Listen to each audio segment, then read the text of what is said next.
They thought she was weak. They thought she was nothing more than a gold digger who had failed to dig deep enough. When Audrey stood in that cold, grey lawyer's office and signed the divorce papers, she didn't scream, she didn't cry, and she didn't ask for a single penny of the Harrington fortune. Her mother-in-law laughed in her face. Her husband didn't even look up from his phone. They toasted to their victory, thinking the trash had finally taken itself out. But they were wrong. That signature wasn't a surrender. It was a detonation chord. And 6 months later, when the engines of a Gulfstream G650 roared over their heads, they would finally realize they hadn't broken her. They had just set her free. The conference room at Sterling, Cooper and Davis smelled of lemon polish and old money. It was situated on the 45th floor of a Manhattan skyscraper, offering a panoramic view of a city that felt increasingly cold to Audrey. She sat on one side of the mahogany table, her hands folded neatly in her lap. She wore a simple beige trench coat, one she had bought at a thrift store 3 years ago, and scuffed flats. Across from her sat the tribunal of her misery. Her husband, Daniel Harrington, his mother, Patricia Harrington, and their shark of a lawyer, Mr. Blackwood. "Let's make this quick," Patricia snapped, checking her diamond-encrusted Cartier watch. "Daniel has a lunch reservation at Le Bernardin at 1. We don't have time for theatrics, Audrey." Daniel didn't look at his wife. He was busy scrolling through his iPhone, likely texting her. Tiffany, the 22-year-old Instagram model he had been mentoring for the past 8 months, the same woman whose perfume had clung to his shirts for weeks. "Mr. Harrington has outlined the terms," Mr. Blackwood said, sliding a thick document across the table. His voice was oily, patronizing. "Since there was a prenuptial agreement, and considering the brevity of the union, only 2 years, the payout is minimal. However, out of the kindness of his heart, Mr. Harrington is offering a one-time settlement of $20,000.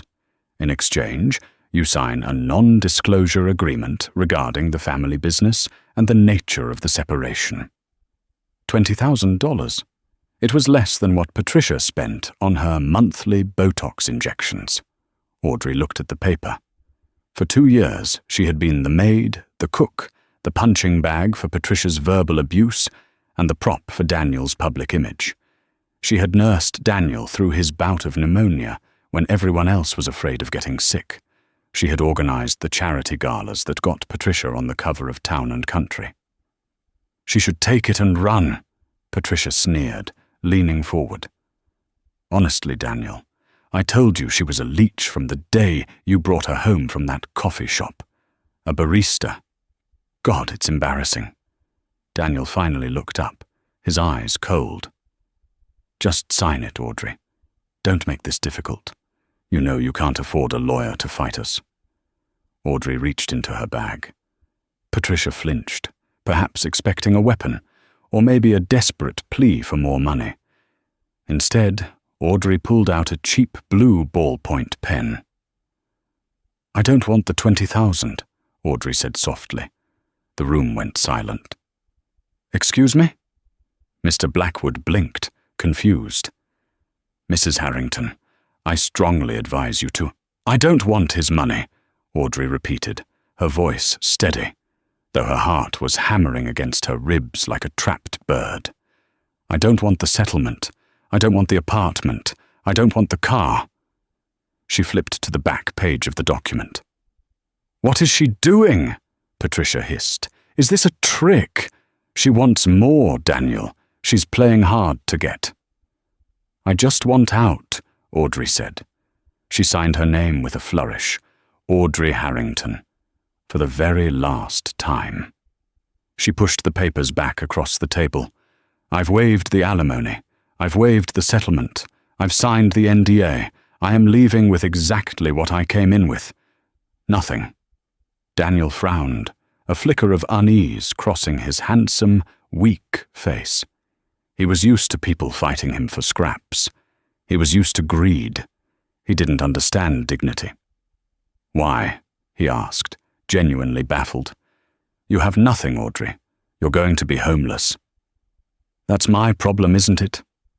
Audrey stood up. She felt lightheaded, but not from fear. It was the rush of oxygen returning to a drowning victim. "Well," Patricia huffed, snatching the papers to inspect the signature. "At least she has some sense. Good riddance.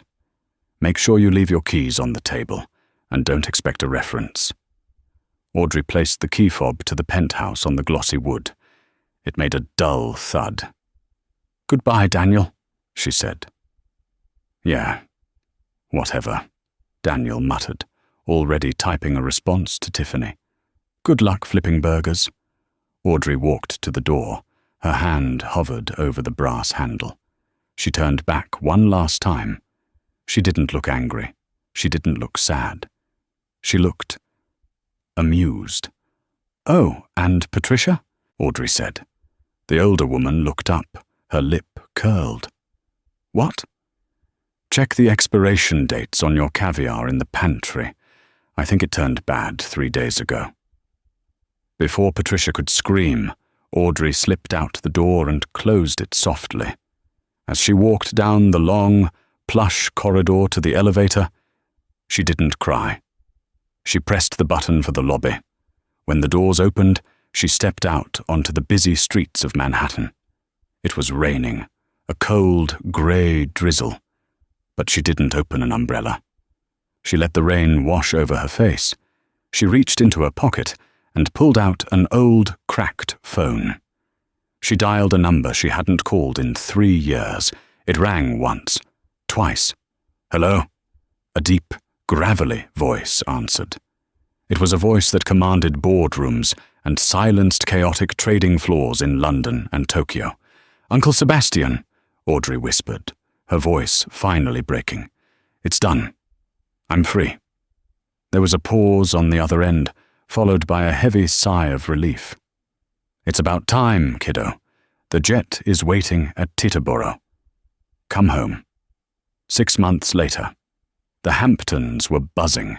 It was the first weekend of July, and the humidity hung thick over the manicured lawns and hedge-lined driveways of Southampton.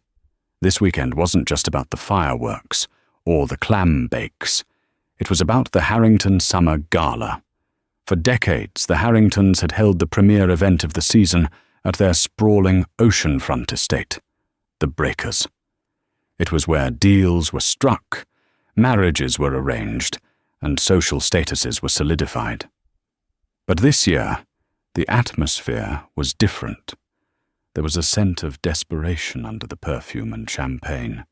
Inside the master suite of the estate, Daniel was trying to tie his bow tie, his hands shaking slightly. "Stop fidgeting, babe," Tiffany whined from the bed. She was scrolling through TikTok, wearing a silk robe that had belonged to Audrey. "You're stressing me out." "I have to stress, Tiff," Daniel snapped. "The stock is down 40%. 40.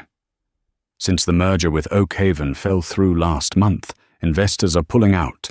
If we don't secure the partnership with the European conglomerate tonight, the company goes under." "Whatever," Tiffany rolled her eyes. "You're a Harrington. You guys are too big to fail. Besides, look at this ring."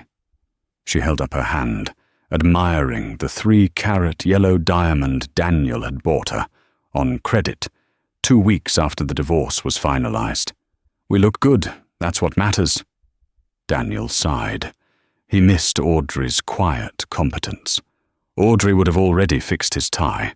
Audrey would have briefed him on the guests. Audrey would have made sure his mother wasn't drinking gin before noon. Speaking of his mother, Patricia burst into the room, looking frantic. She was wearing a red Valentino gown that was slightly too tight. "Daniel, the caterers are threatening to leave." "What?" "Why?"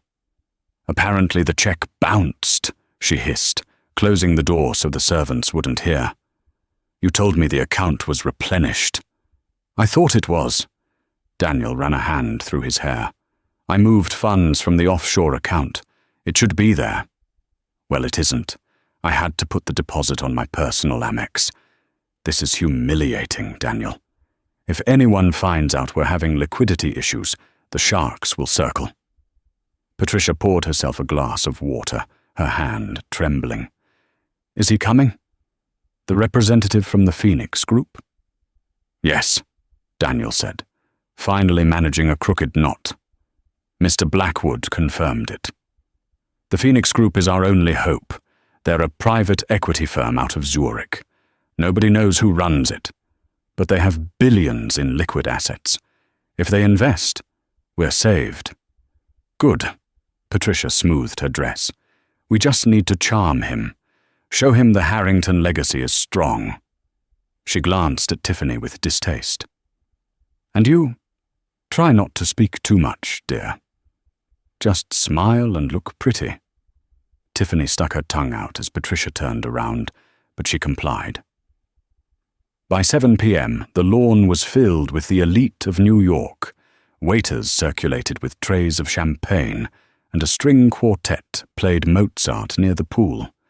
But the gossip wasn't about the music. It was about the Harringtons. I heard Daniel had to sell the yacht, a banker whispered near the bar. And the ex-wife, where is she? Vanished. Someone said she's working at a diner in Jersey. Poor thing. Daniel stood at the entrance of the marquee tent, a pasted-on smile on his face, greeting guests. He felt sweat trickling down his back. Where was the Phoenix Group representative? Suddenly, a low rumble began to vibrate through the ground. It grew louder, drowning out the string quartet. Guests looked up, shielding their eyes against the setting sun. A massive helicopter, sleek and painted a midnight black, was descending from the sky. It wasn't a standard charter. It was military-grade, repurposed for extreme luxury. The rotors whipped the carefully coiffed hair of the socialites into a frenzy. "Who on earth is that?" Patricia shrieked, holding onto her hat. "We didn't clear a landing." The helicopter touched down on the private helipad near the cliffs, kicking up a storm of dust. The side of the chopper bore a gold insignia, a rising phoenix encircled by a laurel wreath.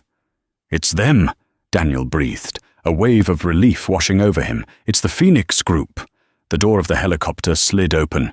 Two large bodyguards in fitted suits stepped out first, scanning the crowd. Then a man stepped out, older, distinguished, with silver hair and a cane. "That's Sebastian Wolf," a guest gasped. "The shipping magnate? I thought he retired to a private island years ago." Daniel straightened his spine. Sebastian Wolf was a legend. If he was backing the Phoenix Group, they were golden. But Sebastian didn't walk toward the party immediately. He turned back to the helicopter and extended a hand. A woman stepped out. The crowd went silent. Even the wind seemed to hold its breath.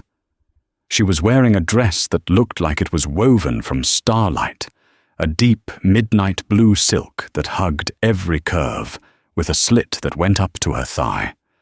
Her hair, once pulled back in a severe, sensible bun, now cascaded in loose, glossy waves down her back. She wore diamonds around her throat that made Tiffany's engagement ring look like a prize from a cereal box. She wore dark sunglasses, obscuring her eyes. She took Sebastian's hand and descended the steps with the grace of a queen. "Who is that?" Tiffany whispered, clutching Daniel's arm. "Is that a movie star?" Daniel didn't answer. He couldn't breathe. He knew that walk. He knew the tilt of that chin. The woman and Sebastian Wolf walked across the lawn, the crowd parting for them like the Red Sea. They stopped 10 feet away from where Daniel, Tiffany, and Patricia stood frozen. The woman reached up and slowly removed her sunglasses. Her eyes were piercing green. They locked onto Daniel's, cold and hard as emeralds. "Hello, Daniel," Audrey said, a small, terrifying smile playing on her red lips. "I hear you're looking for an investor." Patricia dropped her glass of champagne. It shattered on the stone patio, the sound echoing like a gunshot in the silence. "Audrey?" Patricia choked out. "But you're a barista." Audrey laughed, a sound that was rich and throaty, completely different from the timid mouse she had been 6 months ago. "Oh, Patricia," Audrey said, stepping closer, her heels clicking on the stone. "I was never just a barista. I was just undercover." She gestured to Sebastian. "I believe you know my uncle? Sebastian Wolf, the man who taught me everything I know about business and revenge." Audrey looked at the terrified faces of her ex-husband and his family. "Now," she said, her voice dropping to a whisper that carried across the silent lawn, "shall we discuss the terms of your surrender? Or should I just buy the bank that holds your mortgage and foreclose on this house right now?" The silence on the lawn of the Breakers was absolute. It was the kind of silence that usually precedes a natural disaster, the sucking back of the tide before the tsunami hits. Patricia Harrington was the first to move. Her face, usually a mask of composed arrogance, was fracturing. Her mouth opened and closed like a fish on a dock, struggling to reconcile the image of the woman in the midnight blue gown with the daughter-in-law she had treated like unpaid help for 2 years. "This is a joke," Patricia whispered, her voice trembling with a mix of rage and terror. She looked at Daniel, then at the guests who were now blatantly staring, phones raised to capture the moment. "Daniel, get security. Tell them to remove these trespassers." "I wouldn't do that, Patricia," Sebastian Wolf rumbled. His voice was deep, carrying the weight of decades of iron-fisted business deals. He leaned heavily on his cane, which was topped with a silver wolf's head. "Unless, of course, you want the Phoenix Group to withdraw the offer regarding your liquidity crisis before we've even stepped inside." "I believe the bank forecloses on Tuesday." Daniel turned pale, the blood draining from his face so fast he looked like a wax figure. He took a step forward, his hands raised in a placating gesture. "Mr. Wolf," Daniel stammered, "please. My mother is distressed. We didn't know." He turned his eyes to Audrey. They were wide, searching, desperate. "Audrey, is it really you?" Audrey didn't look at him. She was looking past him, at the catering staff. She spotted Maria, the head housekeeper, who had been the only person in that house to show her kindness, sneaking her sandwiches when Patricia locked the kitchen at night. Audrey offered Maria a small, genuine smile and a nod. Maria covered her mouth with her hand, tears springing to her eyes. Then Audrey turned her gaze back to Tiffany. Tiffany was clutching her champagne glass so hard her knuckles were white. She looked at Audrey's dress, a custom couture piece that likely cost more than Tiffany's entire modeling contract, and then down at her own sequined outfit, which suddenly looked cheap and gaudy in comparison. "I like the ring, Tiffany," Audrey said, her voice smooth as velvet but cold as ice. 3 carats, princess cut. Daniel always did have predictable taste. It's VVS1 Clarity," Tiffany squeaked, trying to find her footing. "It's bought on a credit line with a 24% interest rate from Chase," Audrey corrected effortlessly. "I know. I bought the debt portfolio this morning." A ripple of gasps went through the crowd. "Shall we go inside?" Audrey suggested, though it wasn't a question. "It's getting a bit chilly out here, and I hate to see you sweating so much, Daniel. It ruins the silk of your jacket." She swept past them, leading the way into the house she had been kicked out of 6 months ago. The crowd parted instantly. As she walked, people who had previously ignored her or mocked her suddenly found their voices. "Audrey, darling, it's been so long," called out Mrs. van der Hoven, a socialite who had once spilled red wine on Audrey's shoes and demanded she clean it up. Audrey paused. She turned her head slightly, peering over the top of her sunglasses. "Mrs. Vanderhoven, I believe you still owe me an apology for that Merlot stain, and $50 for the dry cleaning." She didn't wait for an answer. She kept walking. Inside the grand foyer, the air conditioning was humming. The house looked the same. The marble floors, the crystal chandelier, the oversized portraits of Harrington ancestors. But the energy had shifted. It was no longer Daniel's castle. It was an arena, and the lions had just entered. Patricia came rushing in after them, her heels clicking frantically on the marble. "You can't just walk in here and take over. This is my house. I designed this interior."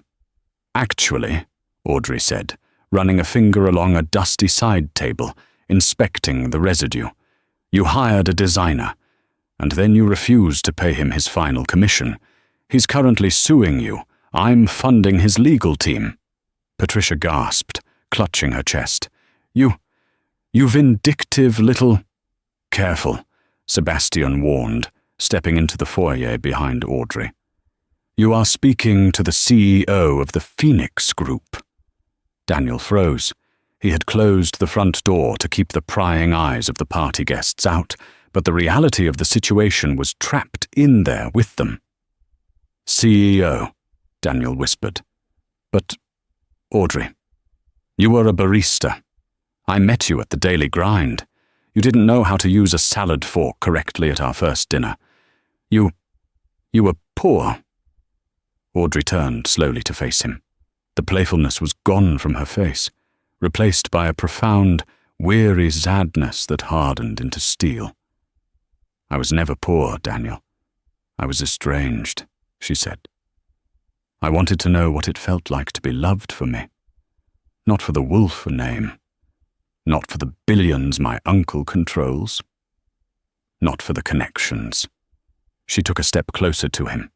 The scent of her perfume, jasmine and oud, expensive and intoxicating, filled his senses. It was a far cry from the vanilla body spray she used to wear because he told her it was sweet. "I walked away from my family legacy to find something real," she continued. "And when I met you, I thought I found it. I thought you loved the girl who made your coffee. I thought you loved the woman who listened to your dreams. But you didn't, did you?" Daniel opened his mouth, but no words came out. "You loved that I was manageable," Audrey said, her voice dropping lower. "You loved that I was grateful for the scraps you threw me. You loved that I made you feel big because I was small. And the moment you got bored, the moment a younger, shinier toy came along." She glanced at Tiffany, who was shrinking into the shadows near the staircase. "You threw me away like garbage." I didn't throw you away," Daniel tried to argue, his voice cracking. We grew apart." "You served me divorce papers on our anniversary, Daniel," Audrey stated flatly. "And you made me sign them in a room with your mother laughing at me." She turned to Sebastian. "Uncle, I'd like to use the library for the meeting. The lighting is better." "Of course, my dear," Sebastian said. "Wait!" Patricia shrieked. "You can't just go into the library. That's Daniel's private office." Audrey stopped at the double oak doors of the library. She placed her hand on the brass knob. "Patricia," she said, looking back over her shoulder. "As of 4:00 p.m. today, the Phoenix Group holds the controlling interest in Harrington Enterprises' debt, which means technically I own the desk he sits at, the chair he spins in, and the paper he signs his name on. I'm not asking for permission." She pushed the doors open. "Get inside," she commanded. "All of you. It's time to talk business." The library was dim, smelling of old leather and stale cigar smoke, a habit Daniel had picked up recently to look more executive. Audrey walked straight to the massive oak desk, the seat of power in the Harrington household. Daniel instinctively moved toward it, but Audrey got there first. She didn't sit in the guest chair. She walked around the desk and sat in Daniel's high-backed leather executive chair. She spun it around once, testing the weight, then settled in, interlocking her fingers on the desktop. It was a visual usurpation of power that made Daniel flinch. He was forced to take one of the two uncomfortable wooden chairs opposite the desk, the beggar's chairs, as Patricia used to call them when contractors came to ask for payments. Patricia sat in the other chair, her posture rigid, her face patchy with red blotches of indignation. Tiffany hovered by the door, unsure if she was allowed to sit or if she should run. Sebastian Wolfe stood by the fireplace, leaning on his cane, a silent sentinel watching the execution. "Let's look at the numbers," Audrey said. She didn't have a folder. She didn't need one. She had an eidetic memory, a trait the Harringtons had dismissed as her being weirdly good at grocery lists. "Harrington Enterprises," she recited, looking at the ceiling. "Q1 losses were 12%. Q2, 25%. The failed merger with Oakhaven cost you $4 million in legal fees alone. Your stock price is currently trading at $12.50. If it drops below $10, you get delisted." Daniel swallowed hard, loosening his tie. "It's a temporary slump. The market is volatile." "The market is fine, Daniel," Audrey corrected him sharply. "You are volatile.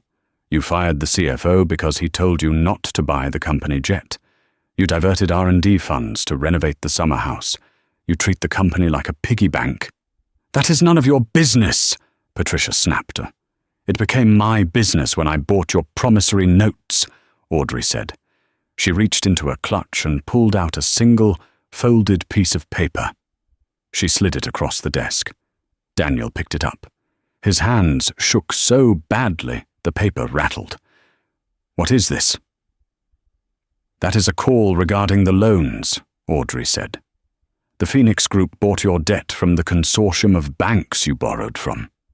The terms state that if the debt-to-equity ratio crosses a certain threshold, the lender can demand immediate repayment in full." She leaned forward, her eyes locking onto his. "You owe me $150 million, Daniel, payable immediately." The room went dead silent. The grandfather clock in the corner ticked loudly. Tick-tock, tick-tock. We don't have that kind of cash," Daniel whispered. "You know we don't." "I know," Audrey said calmly. "I know exactly what you have.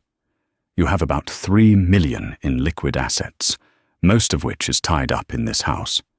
You have the yacht, which is already leveraged, and you have the company stock, which is plummeting." "You're doing this on purpose," Patricia hissed, leaning over the desk. "You vengeful little witch. You planned this.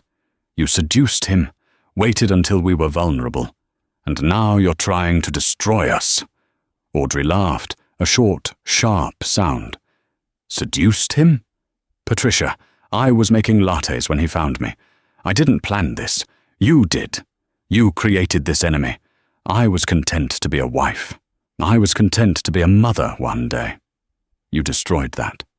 I am simply the consequence of your actions." She looked at Daniel. "I am offering you a lifeline, a way out." Daniel looked up, hope sparking in his eyes. "A buyout?" "A takeover," Audrey corrected. "Hostile." I can't let you take the company," Daniel said, his voice weak. "It's my grandfather's legacy." "Your grandfather was a brilliant man," Sebastian spoke up from the fireplace. "I knew him.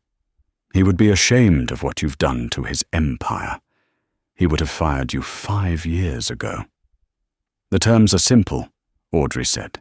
"You sign over 60% of the voting shares to the Phoenix Group. I become the chairman of the board. You step down as CEO. I will appoint a new CEO, someone competent." "Step down?" Daniel looked horrified. "But what will I do?" "Whatever you want," Audrey shrugged.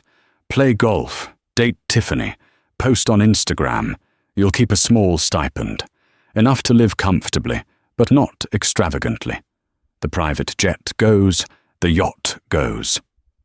And the house? Patricia asked, her voice shrill. What about the breakers? Audrey looked around the room. She looked at the books Daniel never read. She looked at the family portraits of people who would have hated her. The house stays with the family, Audrey said. Patricia let out a breath of relief. Well, thank God for small mercies. However, Audrey added, raising a finger, I'm taking the penthouse in Manhattan, and I want the master suite here available for my use whenever I am in town for business. You want to live with us? Daniel asked, confused. Oh, no, Audrey smiled, but it didn't reach her eyes. I don't want to live with you. I just want to make sure that every time you walk down the hall, every time you see me, you remember exactly what you threw away. I want to be the ghost that haunts this house, Daniel. Only I'm very much alive. I won't sign, Daniel said, trying to summon some bravado. I won't do it. We'll find another investor. There are no other investors, Daniel. Audrey slammed her hand on the desk, making everyone jump. I've blacklisted you. I called every firm in New York, London, and Hong Kong. No one will touch Harrington Enterprises because they know the Phoenix Group is circling. You are toxic. She stood up, towering over him in her heels. You have until 8 a.m. tomorrow morning to sign the papers, she said. If you don't, I call the loan. The company goes into bankruptcy, the assets are seized, this house is auctioned off, and you will be on the street.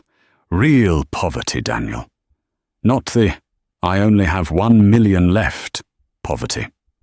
I mean, sleeping in a shelter, poverty. She picked up her clutch. Think about it carefully. I hear the homeless shelters in the city are quite full this time of year. She walked toward the door. Sebastian opened it for her. Wait! Tiffany cried out from the corner. Audrey paused. Tiffany walked forward, looking between Daniel and Audrey. She looked at Daniel, sweating, broken, and defeated. Then she looked at Audrey, powerful, radiant, and rich beyond measure. If he loses the money, Tiffany said, her voice shaking. Does he lose the credit cards too? Audrey smiled. It was a genuine smile this time, filled with amusement. Yes, Tiffany, the cards will be declined by noon tomorrow. Tiffany looked at Daniel. The calculation in her eyes was visible, like a math equation being written on a chalkboard. I think I need to go, Tiffany said. She started pulling the engagement ring off her finger. Tiff? Daniel looked at her, betrayed. What are you doing? I can't do poor, Daniel, she said, tossing the ring onto the desk. It landed with a heavy clink next to the divorce papers. Sorry, it was fun while it lasted. She ran out of the room. Audrey watched her go, then looked back at Daniel. He was staring at the ring, completely shattered. He had lost his wife, his company, his dignity, and now his mistress, all in the span of 30 minutes. See you in the morning, Daniel, Audrey said softly. She walked out of the library, Sebastian at her side, leaving Daniel alone in the dim light of his failing empire. The party died not with a bang, but with a humiliating whimper. After the doors to the library had closed, the guests outside had lingered for a few awkward minutes, whispering behind manicured hands before fleeing like rats, sensing a sinking ship. Valets were screamed at to retrieve Bentleys and Porsches faster. Within 20 minutes, the driveway of the breakers was empty, save for the massive, silent black helicopter sitting on the helipad like a predator waiting to finish its meal. Inside the house, the silence was heavy, almost physical. It pressed against the walls, suffocating the inhabitants. Daniel sat in the library for hours. The ice in his untouched scotch had long since melted, diluting the amber liquid into a watery mess. He stared at the yellow diamond ring Tiffany had discarded on the desk. It sat next to the stack of legal documents Audrey had left, the death warrant of his autonomy. The door creaked open. Patricia entered. She looked older than Daniel had ever seen her. Her makeup was smudged beneath her eyes, and she had stripped off her uncomfortable heels, walking barefoot on the Persian rug. She held a glass of gin. No tonic. "She's in the blue room," Patricia said, her voice raspy. She had the audacity to ask the maid for chamomile tea, like she's a guest, like she didn't just eviscerate us. Daniel didn't look up. "She owns the debt, Mother. Technically, she's the landlord." "Don't say that," Patricia snapped, sinking into the leather armchair opposite him. "We can fight this. We can sue. Hostile takeover laws. There must be a loophole." "There are no loopholes," Daniel said, finally raising his head. His eyes were bloodshot. "I called Blackwood. He's already jumping ship. He told me to sign. He said fighting the Phoenix Group in court would drain whatever personal assets we have left within a month. He's terrified of Sebastian Wolf." Patricia took a long, trembling sip of gin. "I told you not to marry her. I told you she was trouble." Daniel laughed, a dry, bitter sound. "No, you didn't. You told me she was malleable. You told me she was safe. You liked her because she didn't fight back when you criticized her cooking or her clothes. You liked her because you thought she was weak." He picked up the ring, twirling it between his fingers. "We were both wrong," he whispered. "She wasn't weak. She was just patient." Upstairs in the guest wing, the atmosphere was different. The blue room was the finest guest suite in the house, with French doors opening onto a balcony overlooking the Atlantic. Audrey stood by the open doors, the salty night breeze blowing the silk curtains around her. She had changed out of her gala gown into a simple silk robe. Sebastian sat in a wingback chair by the fireplace, reading a leather-bound book he had pulled from the shelf. "You didn't eat dinner," Sebastian noted without looking up. "I'm not hungry," Audrey replied softly. She watched the waves crashing against the shore below. The sound used to soothe her when she lived here. Now, it just sounded lonely. "Are you having second thoughts?" Sebastian asked. He closed the book and looked at her with his sharp, knowing eyes. "Revenge is a dish best served cold, but it often leaves a bitter aftertaste. If you want to stop, we can stop. We can liquidate the debt, take the profit, and fly to Monaco tonight." Audrey turned from the balcony. Her face was pale in the moonlight. "It's not just about revenge, Uncle," she said. "It's about closure. For 2 years I let them erase me.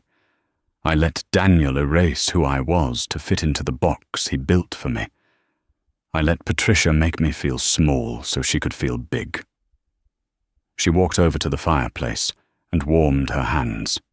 "If I leave now, they win. They'll spin the story. They'll say I was a bitter ex-wife who tried to cause a scene and failed.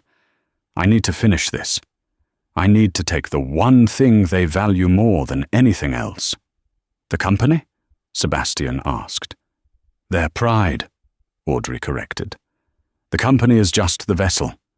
I want them to wake up every morning knowing that the barrister they mocked signs their checks."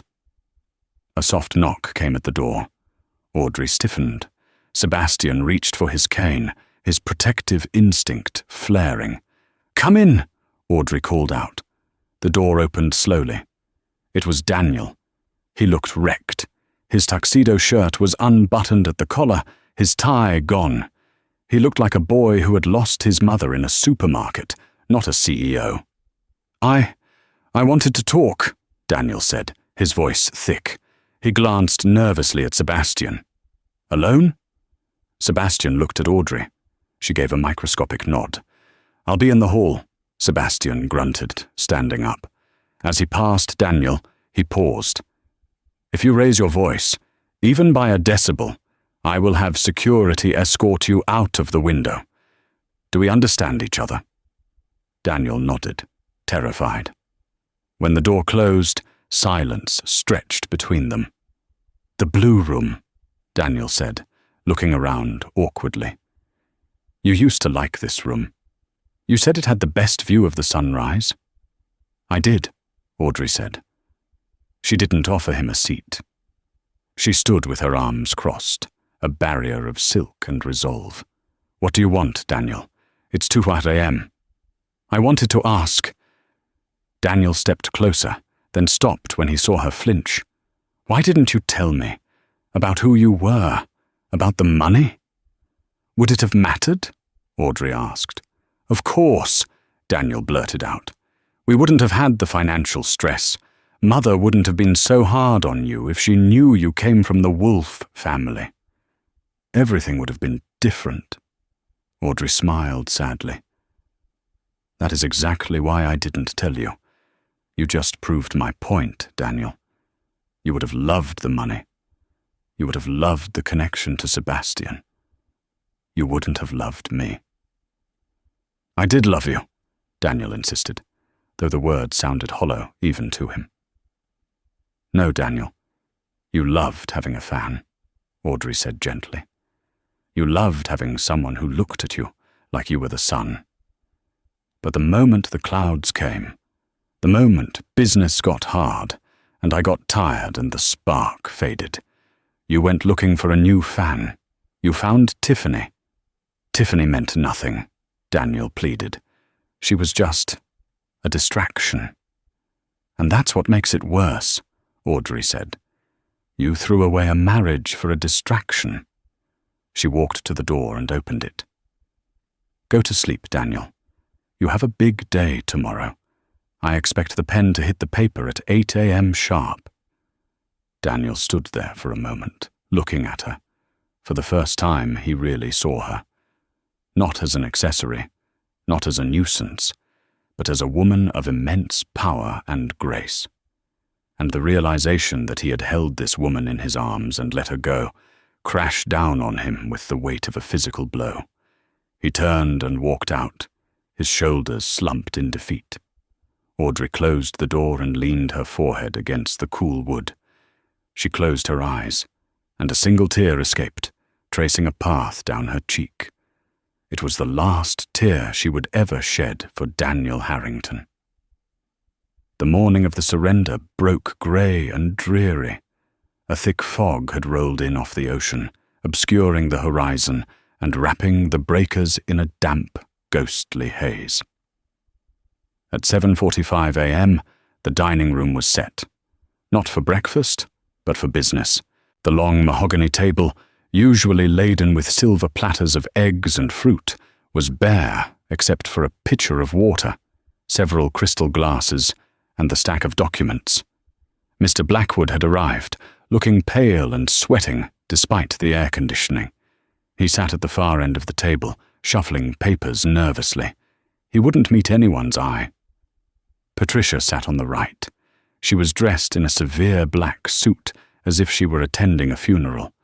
Her hair was pulled back tight, her face a mask of stone. She was holding on to her dignity with a death grip. Daniel sat next to her. He looked hungover. His eyes were shadowed, his hands trembling slightly as he clasped them on the table. At 7:59 a.m., the double doors opened. Audrey entered, followed by Sebastian and 2 lawyers from the Phoenix Group. She wore a white power suit, crisp, tailored, and blindingly bright against the gloom of the room. It was a statement. She was the light. They were the shadows. "Good morning," Audrey said, her voice brisk and professional. She took the seat at the head of the table, Daniel's usual seat.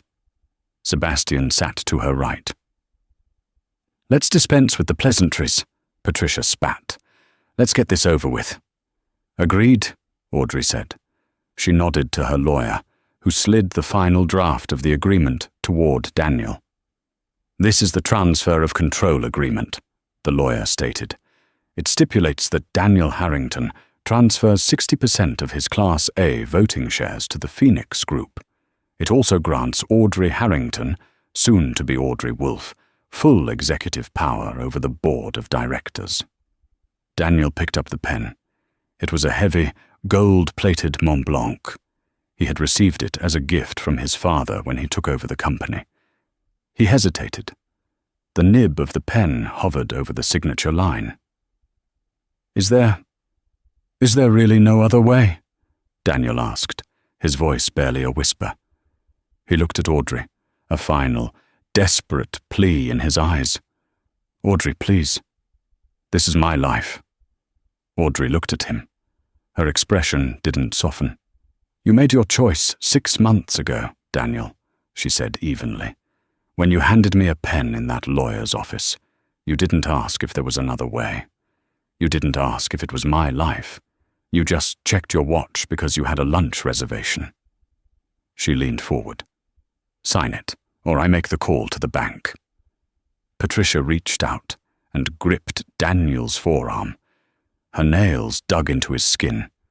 "Don't beg, Daniel. It's pathetic. Just sign the damn thing so we can salvage what's left." Daniel closed his eyes. He took a deep breath, and then, with a shaky hand, he scrawled his signature. Daniel Harrington. He dropped the pen. It rolled across the table and fell onto the floor with a clatter. It was done. The Harrington dynasty, which had stood for 80 years, had effectively ended. Audrey's lawyer took the document, checked the signature, and nodded to Audrey. "It is valid." Audrey stood up. The shift in the room was palpable. She was no longer the ex-wife. She was the boss. "Thank you," she said. "Now, for my first order of business." She turned her gaze to Mr. Blackwood. The lawyer jumped in his seat. Ms. Wolfe, I assure you, I have facilitated the transfer smoothly. I look forward to working with the Phoenix Group to—" "You're fired," Audrey said. Mr. Blackwood blinked. "Excuse me?" "You are fired," Audrey repeated clearly. "You represented Daniel in our divorce. You knowingly hid assets and undervalued the estate to cheat me out of a fair settlement. That is a violation of ethics, and quite frankly, I don't like you. Pack your things. Security will escort you out." Mr. Blackwood sputtered, his face turning red. You can't." "I just did," Audrey said. She gestured to the door. "Now." One of Sebastian's bodyguards stepped forward. Mr. Blackwood gathered his briefcase and scurried out of the room like a frightened beetle. Patricia watched this with a look of horror. She realized, perhaps for the first time, that nobody was safe. "And now, regarding the management of the estate," Audrey said, turning her eyes to Patricia. "You said the house stays with the family," Patricia said quickly, her voice high and defensive. "It does," Audrey agreed. "However, the budget for the house is now under company review. I've looked at the household expenses. They are astronomical." She pulled a sheet of paper from her folder. $40,000 a month for fresh flowers, $10,000 for pool maintenance, $15,000 for a personal chef. Audrey shook her head. "That ends today." "What?" Patricia gasped. "But we have standards. We have appearances to maintain." "You have debt to pay off," Audrey corrected. "The floral budget is cut to 0. The pool you can clean yourselves. And as for the chef—" The door to the kitchen swung open. The head chef walked out, looking solemn. "I've already spoken to the staff," Audrey said. "Most of them are being let go with a generous severance package paid by me. However, I am keeping one person on the payroll." Maria, the housekeeper, stepped out from the kitchen. She looked terrified, twisting her apron in her hands. "Maria stays," Audrey said, "but not as a housekeeper." "Then as what?" Daniel asked, confused. "As the estate manager," Audrey said. "She will be in charge of the household budget.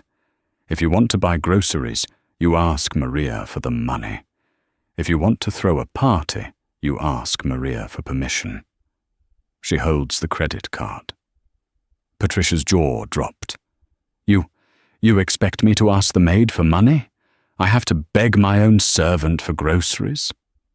She's not a servant anymore, Patricia. She's your boss, Audrey said, a glint of steel in her eyes. She's a kind woman. Treat her with respect, and I'm sure she'll be generous. Treat her the way you treated me, and you might find yourselves eating ramen noodles. Audrey closed the folder. I have a board meeting in the city at noon. The helicopter is waiting. She turned to leave, Sebastian falling into step beside her. Audrey, Daniel called out. She paused at the door, her back to him. Is this it? He asked, his voice cracking. Are you just going to leave us here, like prisoners in our own house? Audrey turned her head. You're not prisoners, Daniel. You're free. You have the house. You have your mother. You have your name. She looked at him with a pity that was worse than hatred. You finally have exactly what you deserve. She walked out into the foggy morning, her heels clicking rhythmically on the marble floor, the sound of a gavel striking over and over again. The walk to the helicopter felt like a victory lap, though Audrey walked it with the solemnity of a funeral procession. The fog was lifting slightly, revealing the grey, churning Atlantic Ocean, a mirror of the turmoil she was leaving behind. Daniel stood on the portico, watching her go. He wanted to run after her. He wanted to scream, to beg, to promise that he would change. But his feet felt leaden, rooted to the spot by the sheer weight of his humiliation. He realized now that the silence Audrey had maintained during their divorce wasn't submission. It was the calm before the storm. It was the silence of a chess player who sees checkmate 10 moves ahead. As the engines of the black helicopter began to whine, increasing in pitch until they screamed, the wind whipped Daniel's hair into his eyes. He saw Sebastian help Audrey up the steps. She paused at the top, her hand resting on the fuselage. She didn't wave. She didn't look back with longing. She simply put her sunglasses back on, shielding her eyes from him, and stepped inside. The door slid shut with a finality that echoed in Daniel's chest. As the aircraft lifted off, kicking up a spray of mist and dust, Daniel pulled his phone from his pocket. He needed a distraction.